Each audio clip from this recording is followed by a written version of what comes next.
அமெரிக்க வரி விதிப்பால் கோவை மற்றும் திருப்பூரின் ஏற்றுமதி தொழில் பாதிக்கப்பட்டுள்ளதாக முதல்வர் ஸ்டாலின் நீலி கண்ணீர் வடிக்கிறார்னு அதிமுக பொதுச் செயலாளர் எடப்பாடி பழனிசாமி குற்றம் சாட்டியிருக்காரு.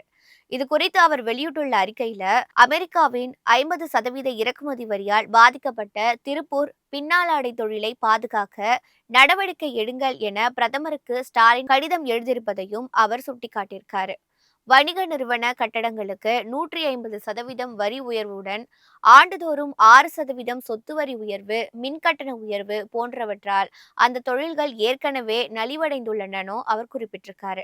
4 முறை வெளிநாடு சென்றும் கோவை, திருப்பூர் மாவட்டங்களில் இயங்கும் ஜவுளி தொழிலுக்கு எவ்வித வெளிநாட்டு முதலீடுகளையும் முதல்வர் ஸ்டாலின் ஈர்க்கவில்லைனோ எடப்பாடி பழனிசாமி குற்றம் சாட்டியிருக்காரு. பின்னல் ஆடை மற்றும் ஆயத்த ஆடை தங்கு தடையில்லாமல் உற்பத்தியினரால் அவற்றை பிற நாடுகளுக்கு ஏற்றுமதி செய்ய முடியும்னு தெரிவித்துள்ள எடப்பாடி பழனிசாமி, எனவே ஆயத்த ஆடை தொழிலில் ஏற்பட்டுள்ள தொய்வை போக்க தமிழக அரசு உடனடியாக ஆக்கப்பூர்வ நடவடிக்கைகளை எடுக்க வேண்டும்னு அவர் வலியுறுத்தி கேட்டுக்கொண்டிருக்காரு.